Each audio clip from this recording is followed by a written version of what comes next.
우리가 지금 하나님의 뜻을 따르는 삶, 이런 주제로 공부하고 있죠. 세 번에 걸쳐 생각을 했습니다. 지난주에는 타락한 세상에 하나님의 계획이 어떤가. 하나님은 모든 일을 하시기 때문에 이 타락한 세상에서도 하나님의 뜻을 어느 것도 방해할 수 없고 이루어 가십니다. 이 세상은 네 가지가 이렇게 합쳐져서 세상을 움직이고 있습니다. 자연적인 요인, 인간적인 요인, 영적인 요인, 그리고 하나님이 또한 친히 다스리십니다. 그래서 우리 주변에 사탄의 방해가 있고 또 죄악된 인간들의 많은 잘못된 모습들이 있지만 하나님의 뜻은 궁극적으로 이루어지게 될 것입니다. 오늘은 네 번째 시간입니다. 토기장이 손에 잡힌 진흙이라. 하나님의 뜻을 따라 산다고 할 때 가장 중요한 요인 중에 하나입니다. 하나님이 일을 하시는데 또 어떻게 뜻을 이루어 가시는가. 오늘 예레미야 1장 18장 1절부터 6절의 말씀을 통해서 함께 생각하겠습니다. 같이 읽겠습니다. 이것은 여호와께서 예레미야에게 하신 말씀이다. 너는 일어나 토기장의 집으로 내려가라. 내가 거기에서 내 말을 네게 주겠다. 그래서 내가 토기장의 집으로 내려갔더니 토기장이가 질그릇을 만드는 데 쓰는 물레를 돌리며 일을 하고 있었다. 토기장이는 진흙으로 그릇을 빚고 있었는데 그릇이 잘 만들어지지 않으면 그 진흙으로 다른 그릇을 빚었다. 그렇게 그 토기장이는 자기 마음에 드는 그릇을 빚었다. 그때 여호와께서 내게 말씀하셨다. 이스라엘 집아, 내가 이 토기장이가 하는 것처럼 너에게 하지 못하겠느냐. 보아라, 진흙이 토기장이의 손에 달린 것처럼 너희 이스라엘 집은 내 손에 달려있다. 아멘. 말씀의 키포인트 주제는 하나님은 포트, 토기장이요 I am the clay, 나는 진흙이다. 우리는 토기장의 손에 잡혀있는 진흙과 같습니다. 인생을 살 때, 또 크리스찬 라이프를 살아갈 때 항상 여러분 이 이미지를 머리에서 떠나지 않게 하세요. 내가 누구라고요? 하나님 손에 잡혀있는 진흙과 같습니다. 하나님은 누구라고요? 토기장이, 포터입니다. 저는 손재주가 별로 없어요. 그래서 집안일도 잘 못하고 수선하는 것도 잘 못하는데 가만히 우리 장로님도 그렇고 집사님들 참 손재주가 많아요. 기술이면 기술, 기계면 기계, 농사하는 것뿐만 아니고 애들 다 잘해요. 아마 여러분들은 더 쉽게 참 토기장의 하나님이 빚어가는 진흙이 더 쉽게 다가올지 모르겠어요. 다같이 손재주가 없는 사람은 조금 무디긴 하지만 그래도 전 계속 살아가면서 어려울 때나 또 기쁠 때나 언제나 관계없이 항상 나는 진흙이다. 하나님이 나를 지금 어떻게 빚어가시는가 이런 부분을 생각합니다. 그래서 종종 혼자 있을 때 또 기도할 때 이 찬송도 잘 부릅니다. 항상 진실케 내 맘 바꾸사 하나님과 함께 하여 주소서. 주는 토기장이 나는 진흙 날 빚으소서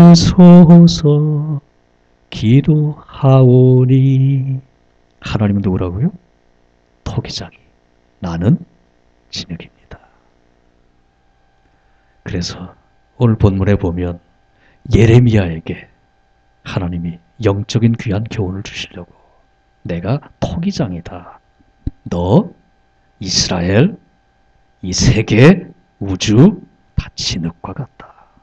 그걸 보여주시려고 시청각 교육을 하시는 겁니다. 예레미야를 불러가지고 토기장이 집에 가라. 가보니까 토기장이가 일을 하고 있습니다. 진흙으로. 그런데 이 본문에 나와 있는 것처럼 토기장은 진흙으로 그릇을 빚고 있었는데 그릇이 잘 만들어지지 않으면 그 진흙으로 다른 그릇을 빚었다. 그렇게 그 토기장이는 자기 마음에 드는 그릇을 빚었다. 처음 그릇이 잘못되면 또 다른 그릇을 만듭니다. 그런데 두 번째 것이 더 나쁜 게 아니에요. 마음에 드는 또 다른 세컨드 베스트입니다. 또 다른 최선의 작품을 만들더라 하는 겁니다. 바로 이것이 우리 삶 속에서 끊임없이 일어나고 있는 그런 일입니다. 네. 로마서 9장 21절에도 가면 사도 바울도 토기장이 하나님을 우리에게 가르칩니다. 토기장이 하나님의 모습은 구약에만 나타나는 게 아닙니다. 같이 읽겠습니다. 로마서 9장 21절. 토기장이가 진흙 한 덩이로 하나는 귀 있을 그릇을 하나는 천 있을 그릇을 만들 권한이 없느냐. 내 모습 이대로 하나님이 만들어서 이 세상에 살도록 내어주신 겁니다. 뭐 어떤 사람은 나면서부터 금가락지 물고 오는 사람들도 있더라고요. 뭐 나면서부터 집 몇 채 갖고 나오는 사람도 있고요. 어떤 사람들은 50, 60이 되도록 뼈 빠지게 일해도 집 한 채 갖지 못한 사람도 있어요. 그런 건 너무 그런 것 때문에 기죽을 필요도 없고 또 열등감 느낄 필요도 없어요. 필요해서 이 모습 이대로 이 시간과 공간 속에 하나님의 필요해서 나를 이렇게 빚어가지고 살게 하시는 겁니다. 그래서 토기장이는 진흙으로 그릇을 빚고 잘 만들어지지 않으면 다른 그릇을 빚습니다. 그렇게 그 토기장이는 자기 마음에 드는 그릇을 빚어갑니다. 사울을 한번 생각해 보십시다. 이 사람은 다메섹을 향해 가고 있을 때 이 도상에서 주님을 만납니다. 지금 왜 가고 있는 겁니까? 다메섹에 있는 크리스찬들을 잡아서 감옥에 가두려고, 죽이려고, 믿는 사람들을 핍박하기 위해서 가는 겁니다. 그런데 중요한 건 지금 사울이 저런 일을 하고 있었을 때 그는 자기가 가장 하나님 잘 믿는 것으로 생각했습니다. 그것이 하나님의 뜻이라고 생각했습니다. 그것이 최고로 잘 믿는, 또 하나님을 기쁘시게 하는, 영화롭게 하는 그런 일이라고 생각했습니다. 그런데 주님이 다메섹 도상에서 만납니다. 사울아, 사울아, 당신 도대체 누굽니까? 나는 네가 핍박하는 예수다. 사실 사울이 살아생전에 직접 예수님을 만난 일이 없습니다. 예수 믿는 사람들을 지금 핍박하고 있는 거예요. 그런데 나는 네가 핍박하는 예수다. 우리 주님은 믿는 자들이, 하나님의 백성된 우리들이 어려움을 당할 때, 아파할 때, 외로워할 때, 힘들어할 때 자신의 아픔으로 공감을 하십니다. 네가 핍박하는 예수다. 그런 다음에 사울을 바울로 바꾸십니다. 잘못된 그릇이 됐어요. 잘못 인생을 살아가는 겁니다. 그래서 토기장인 하나님이 사울을 새로운 그릇으로 만들어 가십니다. 그래서 역사상 가장 위대한 선교사, 목사, 예수님의 제자, 하나님의 뜻을 가장 깊이 알고 이해하고 선포했던 그런 인물로 바꾸시는 겁니다. 이 그림을 한번 보십시다. 렘브란트가 그린 겁니다. 베드로의 배신입니다. 세계적으로 아주 유명한 그림이고요. 유명한 클래식한 그림이 되려면 단순히 묘사만 잘해서는 안 됩니다. 거기에 철학이 있어야 되고 거기에 메시지가 있어야 합니다. 그림만 잘 그려서 되는 게 아닙니다.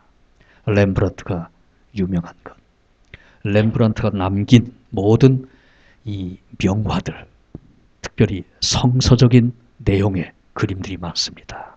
거기는 작가가 그 그림을 통해서 전달하려고 하는 메시지가 있습니다. 이게 누굽니까? 베드로입니다. 옆에 계집 종이 너도 예수의 제자지? 묻고 있는 겁니다.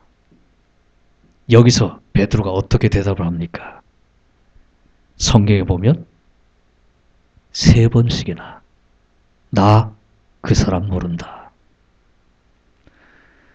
나중에는 하늘에 맹세하고 예수님을 저주하면서 배신합니다. 그릇이 터진 겁니다. 하나님 뜻대로 살지 못했어요. 그릇이 망가집니다. 그런데 작가는 이 그림을 통해 뭘 제시하는가 하면 손 한쪽이 어디 있습니까? 한쪽 손이 보이지 않아요. 품속에 들어가 있습니다. 그런데 왼손은 펼쳐져 있습니다. 왼손 뒤에 누가 있나요? 누구죠? 성경에 보면 베드로가 나는 모른다 배신하는 말을 할 때 예수님이 뒤돌아서 베드로를 쳐다봤다는 구절이 있습니다. 그 구절에 입각해서 예수님이 군사들에게 끌려가다가 얼굴을 돌려 베드로를 보십니다. 그런데 바로 거기에 직각으로 뭐가 있습니까? 검이 있습니다. 칼이. 작가는 이 작품을 통해서 그리고 군사들이 둘러싸이고 있어요. 그리고 베드로의 얼굴을 보세요. 베드로의 얼굴. 너무도 심각하고 우울하고 슬픈 모습입니다. 그렇죠? 주름은 깊이 파이고 눈은 깊이 들어가고 어둡습니다. 이 그림을 통해 작가는 뭘 얘기하려고 하니까 예수님이 있습니다. 한쪽에. 여전히 한쪽 손은 그쪽입니다. 예수님을 놓을 수는 없습니다. 그러네 바로 자기 눈앞에 칼이 기다리고 있습니다. 인간이에요. 칼로 묘사되는 죽음의 위기 앞에서 그는 슬프게도 배신을 합니다. 그러나 여전히 주님을 완전히 떠나보낼 수는 없었습니다. 그래서 그의 얼굴은 슬픕니다. 아파요. 힘들어요. 만약 베드로가 여기서 완고한 마음으로 나중에 다시 얘기할 겁니다만은 그가 철저하게 완벽하게 주님을 부인해버렸다면 그 인생은 박살나는 겁니다. 그런데 주님을 배신했음에도 불구하고 여전히 그의 절반은 주님께 가 있고 아픈 마음으로 어쩔 수 없는 현실에서 이렇게 죄악적인 타협을 하기 때문에 우리 주님이 찾아가시는 겁니다. 요한복음 11장에 바닷가에 가서 모닥불 피워놓고 우리 예수님이 베드로를 부르잖아요. 네가 나를 사랑하느냐? 몇 번 물었습니까? 3번 질문합니다. 네가 나를 사랑하느냐? 그러자 3번째 동일한 질문을 하자 베드로가 어떻게 했다고 그랬어요? 너무 아프고 힘들었다고 그랬습니다. 깊은 고통을 느꼈다고 그랬어요. 왜? 3번 부인했던 엊그제 일이 생각나는 겁니다. 그런데도 우리 주님은 네가 왜 나를 부정했느냐, 배신했느냐, 왜 나를 모른다고 했느냐 야단치거나 지적하지 않아요. 사랑하느냐. 지금도 주님은 우리를 향해 물으십니다. 네가 과거에 어떻게 했느냐, 어떤 인생 살았느냐, 오늘 이 시간 나를 사랑하느냐. 여기에 예스하면 우리 주님은 여전히 새로운 모습으로 진흙 같은 우리를 주십니다. 믿습니까? 그래서 내가 주님 사랑합니다. 내가 주님 사랑합니다. 약한 거하고 악한 것은 같은 게 아닙니다. 때로 우리가 약해서, 부족해서, 미련해서, 무식해서 실수도 하고 상처도 줍니다. 그걸 우리가 용서하고 받아들여야죠. 이해해야죠. 그대로 우리 주님처럼 사랑을 베풀어야죠. 그러나 악하게 하면 주님이 알아서 하실 겁니다. 그냥 놔두지 않아요. 박살을 내십니다. 우리 주님은 진흙을 다시 빚어주십니다. 예레미야 18장 6절 같이 읽겠습니다. 나 여호와가 이르노라. 이스라엘 족속아, 이 토기장이 하는 것 같이 내가 능히 너에게 행하지 못하겠느냐. 이스라엘 족속아, 진흙이 토기장의 손에 있음같이 너희가 내 손에 있느니라. 주님 손에 잡혀있는 진흙 같은 나. 그런 거로 여기에 소망이 있습니다. 언제든 우리는 더 나은 내일을 만들어갈 수 있는, 변화할 수 있는, 창조해 갈 수 있는 그런 가능성의 존재입니다. 동시에 두 번째, 두려워할 줄 알아야 돼요. 두렵고 떨림으로 주님을 섬겨야 할 줄 알아요. 죄악을 돌아다보고 내려놓고 주님을 추구하는 삶이 필요하단 말입니다. 사무엘 머펫, 마포 3절 목사라고 알려진 그런 분입니다. 이분의 동상이 이 장로교 신학교에 가면 이렇게 세워져 있습니다. 이분은 한국 장로교회의 아버지라고 불리는 그런 분입니다. 이분이 수십 년 한국 사역할 때 수백 개 교회를 세우고요. 소위 평양의 장로교 신학교도 이분이 세웁니다. 그래서 한국 초대 교회를 이끌어갔던 많은 지도자들을 이분이 길러냅니다. 그런데 사무엘 머펫이 처음부터 한국 교회에 와가지고 그렇게 아름다운 사역을 했던 건 아닙니다. 이분도 하나님의 은혜 가운데 다시 빚어진 겁니다. 원래는 중국에 가서 사역을 했어요. 중국 사역이 성공적이지 못했습니다. 많이 어렵고 힘들었어요. 그리고 여러 가지 핍박 때문에 가족들의 죽음도 봤습니다. 더 이상 힘들고 어려워서 중국에 머물기 어렵게 되었을 때 고민하다가 피해서 한국으로 온 겁니다. 그러나 여전히 그에게 연약함이 있었지만 복음을 위해서 살고자 하는 그러한 마음이, 주님 사랑하는 마음이 있었기에 주님께서는 한국에서 새로운 인생을, 사역을, 선교 사역을 펼쳐가도록 기회를 주시고 새롭게 빚어주십니다. 그래서 마침내 한국 장로교회의 아버지, 위대한 사역의 발자취를 남깁니다. 이분이 한 번은 전도하고 다니다가 깡패가 던진 돌에 턱이 날아갔습니다. 아니, 이 깡패가 우리나라에서 너 같은 사람 필요 없다고, 조용히 하고 꺼지라고 막 야지를 하는 겁니다. 그래도 계속 복음을 전하자 짬돌을 집어가지고 무식하게 집어 던진 겁니다. 선교사한테. 그래서 이분 동상 앞에 가면 이 턱주가리에 상처가 있습니다. 지금도. 피가 철철 흐르고요. 저 사람 일을 할 수 없도록 거꾸로졌습니다.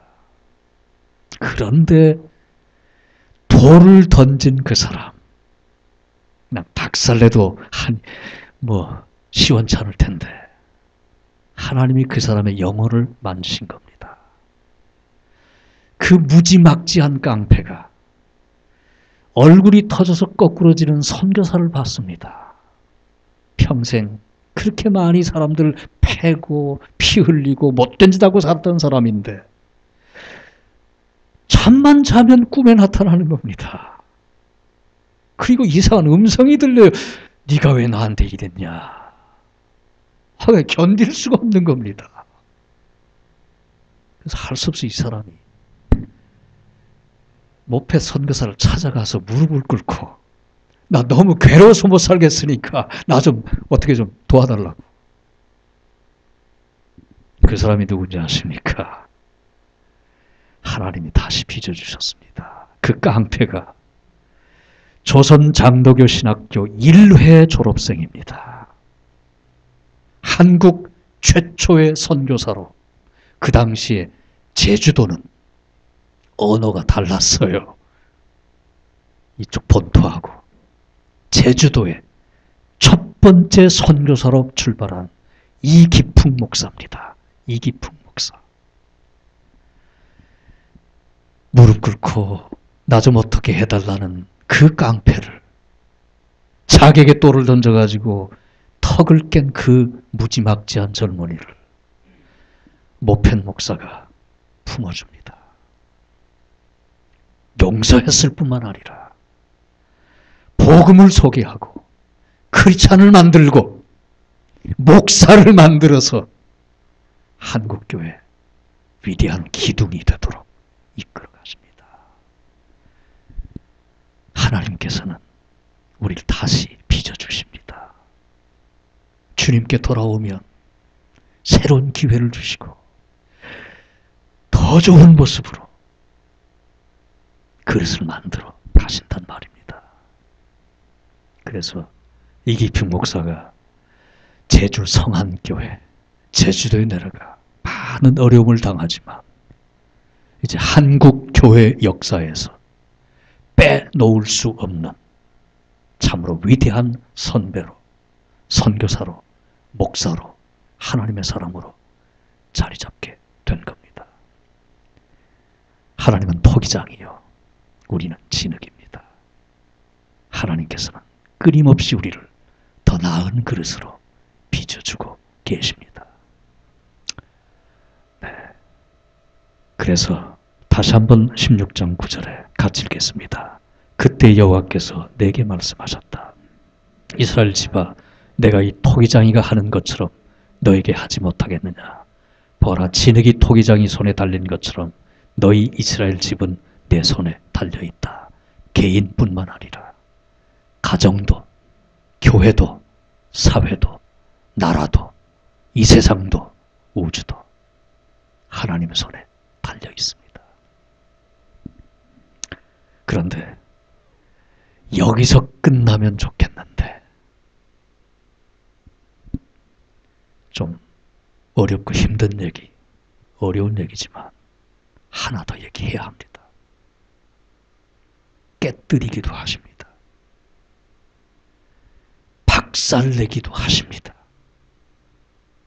더 이상 아무런 쓸모가 없도록, 아무런 소용 가치를 이루지 못하도록 끝내버리기도 하십니다. 19장에 들어가면 다시 예레미야를 보냅니다. 가서 토기장에게 항아리를 하나 사라. 그런 다음에 백성과 제사장들 가운데 몇 사람을 데리고 질그릇 조각 성문 입구에 있는 흰놈의 아들 골짜기로 나가서 내가 네게 이른 말을 선포해라. 아마도 같은 토기장의 집이었던 것 같아요. 아까는 그 집에 가서 일하는 것을 보게 했습니다. 이번에는 토기장이가 만들어 놓은 항아리를 하나 사가지고 가지고 나오라 그랬어요. 그리고 여러 이스라엘 지도자들, 제사장들 데리고 모이라고 합니다. 그런 다음에 10절, 11절 같이 읽겠습니다. 여호와께서 말씀하셨다. 너는 이 말을 한 다음에 너와 함께 내려간 사람들이 보는 앞에서 그 항아리를 깨뜨려라. 그리고 그들에게 이렇게 말하여라. 만군의 여호와께서 이렇게 말씀하셨다. 항아리는 한 번 깨지면 합칠 수 없다. 나도 이 백성과 이 성을 항아리를 깨뜨리듯이 깨뜨려 버리겠다. 박살이 나면 더 이상 그릇 역할을 못합니다. 진흙으로 손에 남아있을 때 가능한데 이걸 던져버리면 주워 담을 수 없습니다. 어느 경우에 하나님께서 깨뜨려 버리시는가? 집어 던지시는가? 더 이상 새로운 것으로 만들어가는 그 사역을 멈추시는가? 히브리 3장 12절 13절 같이 읽겠습니다. 그러므로 형제 여러분, 그 어느 누구라도 악한 생각을 품거나 믿음을 소홀히 하지 마십시오. 그런 마음은 살아계신 하나님을 따르는데 방해가 될 뿐입니다. 오히려 오늘이라고 부른 이 시간에 서로를 더욱더 격려하십시오. 죄와 속임수로 마음이 완고해지는 사람이 없도록 서로 돕기 바랍니다. 죄와 속임수로 마음이 완고해지면 단단하게 굳어버리면 그래서 제멋대로 살기를 시작하면 그렇게 굳어져 버리면 하나님은 더 이상 손에 들고 계지 않고 던져버립니다. 깨뜨려버립니다. 그래서 이 본문에 보면 악한 생각을 품거나 믿음을 소홀히 하지 마라. 그래서 today, 오늘이라고 부른 이 시간에 서로 격려하라. 나 자신이 매일매일 주님 앞에서 나 자신의 영혼을 돌아보고 나 자신을 고쳐갈 뿐만 아니라 특별히 하나님의 방법은 커뮤니티 공동체입니다. 그래서 우리는 서로가 필요해요. 인간은 스스로 자기 노력만 가지고는 변화와 발전과 성장이 어렵습니다. 나를 봐주는 사람이 필요해요. 종종 나에게 충고해줄 사람이 필요해요. 나를 위하여 기도해주고 격려해주고 위로해주고 칭찬해주고 붙들어주는 사람이 필요해요. 그래서 하나님은 교회를 세우신 겁니다. 두 가지 원리입니다. 나 스스로도 말씀과 기도로 나 자신을 돌아볼 뿐만 아니라 서로를 더욱더 격려하라. 서로 위하여 기도하고 함께 훈련하며 함께 가란 말입니다. 빌립보 2장 12절 같이 읽겠습니다. 사랑하는 형제 여러분, 항상 순종하는 마음을 가지십시오. 여러분과 함께 있는 동안 여러분 하나님께 순종하는 태도를 잘 보여주었습니다. 내가 곁에 없을 때 그렇게 하는 것이 더 아름답고 귀한 일입니다. 하나님이 주신 구원을 이루기 위해 열심히 노력하며 두려움과 떨림으로 늘 힘쓰기 바랍니다. 우리가 은혜로 구원받습니다. 우리의 노력이라든가 우리의 헌신이라 우리의 열심으로 구원받는 거 아니에요. 그러나 여기 보면 구원을 이루어 가라 그랬습니다. 예수님을 닮아가고 예수님의 뜻을 이루고 하나님의 뜻을 따라 사는 삶을 살아가려면 우리의 노력이 필요해요. 우리 헌신과 결단과 훈련이 필요해요. 그래서 하나님이 주신, 이미 받았어요. 구원 받았어요. 하나님의 자녀예요. 그 구원을 더 아름답게 꽃 피우고 열매 맺고 이루어가기 위해서 내 심령에, 내 가정에, 내 직장에, 내 교회에, 이 사회에 하나님의 나라를 이루어가기 위해서 우리는 부단히 자라가야 돼요. 성장해야 돼요. 주님을 드러내는 인격과 삶을 이루어가야 돼요. 그러기 위해서 열심히 노력하고 두려움과 떨림으로 늘 힘쓰기 바란다. 이런 삶이 다가와야 돼요. 이렇게 하지 않으면 굳어져요. 완고해져요. 딱딱해져요. 거짓과 죄를 반복하면서도 깨닫지 못해요. 전혀 느낌이 없어요. 그렇게 딱딱해지면 우리 하나님이 들고 있던 진흙을 이제는 던지십니다. 깨뜨려 버리십니다.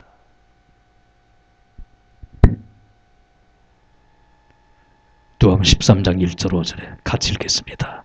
그때 마침 두어 사람이 와서 빌라도가 어떤 갈릴리 사람들의 피를 그들의 제물에 섞은 일로 예수께 아뢰니 대답하여 이르시되 너희는 이 갈릴리 사람들이 이같이 해받음으로 다른 모든 갈릴리 사람보다 죄가 더 있는 줄 아느냐. 너에게 이르노니 아니라 너희도 만일 회개하지 아니하면 다 이와 같이 망하리라. 또 실로암에서 망대가 무너져 치어 죽은 18사람이 예루살렘에 거한 다른 모든 사람보다 죄가 더 있는 줄 아느냐. 너에게 이르노니 아니라 너희도 만일 회개하지 아니하면 다 이와 같이 망하리라. 네, 빌라도가 갈릴리 사람들을 죽였습니다. 휴먼 이불, 인간의 죄악 때문에 다른 사람들이 고통을 받고 죽임을 당했습니다. 그 밑에 내려가면 실로암에서 망대가 무너졌어요. 18명이 죽었어요. 이건 natural fact, 자연적 현상입니다. 그러나 전체를 놓고 보면 인간의 죄악 때문에, 자연적인 현상 때문에 이런저런 참사와 악한 일들이 생겨요. 그런데 거기에 spiritual factor, 영적인 부분도 있습니다. 사탄도 일하고 있고 빌라도를 움직인, 죄짓게 만드는데 사탄의 역사가 분명히 있었고요. 그리고 회개를 말씀하십니다. 이런 자연적인 또는 죄악된 주변의 참사와 사건들을 통해 주님께서는 영적인 문제를 우리에게 가르치십니다. 너희도 회개하지 않으면, 그들이 죄가 많아 죽은가 우린 잘 몰라요. 얘기하지 말란 말이에요. 그럼에도 불구하고 주님이 주시는 교훈은 너희도 만일 회개하지 아니하면 다 이같이 망하리라. 들고 있던 항아리를, 손에 잡혀있는 진흙을 굳어지면, 회개하지 않으면, 완고하게 내 중심으로 주님 무시하고 살면 던져버린단 말입니다. 깨트려버린단 말입니다. 그런 걸 여러분, 크리스찬 라이프를 살 때, 교회 생활할 때 God first, 하나님 먼저 생각하세요. 하나님과의 관계를 항상 소중하게 생각하세요. 그 관계에서 푸세요. 그리고 우리는 서로 격려해서 더 나은 인간 되도록, 더 훌륭한 하나님의 사람들 되도록, 더 고상한 크리스찬의 인격이 되도록 서로 도와주고 기도하고 격려하고 붙들어주는 거예요. 이제 두 가지 예화하고 마치겠습니다. 함신미 성도, 그렇게 많이 알려진 사람은 아니지만 얼마 전에 조그만 책을 하나 썼습니다. 잘 나서진 사람도 아니에요. 이 사람은 어렸을 때보다 한 20년 동안 한국도 부족에서 일본까지 다니며 창녀 생활을 한 그런 여인이었습니다. 다 40 넘어 병이 들었고, 병을 치료하기 위해 재활원에 가서 치료도 받고 인생을 다시 돌아보다가 주님을 영접했습니다. 이제 50이 다 된 사람인데, 그런 다음에 나 환자가 모여 사는 소록도에 내려가서 거기에 문둥병 환자들을 도와주고 닦아주고 섬기고 치료하는 그런 사역으로 조용히 참 섬김의 삶을 사는 그런 성도입니다. 우리 주님이 다시 빚어주신 겁니다. 주님께 돌아오며 더 이상 과거 묻지 않고, 그래서 거리의 창녀, 소록도의 섬김의 여인, 완전히 다른 그릇으로 새 인생 살게 허락해 주셨습니다. 벌레처럼 살아온 인생이었지만 하루를 살더라도 어둠 속 빛을 내는 개똥벌레가 되겠습니다.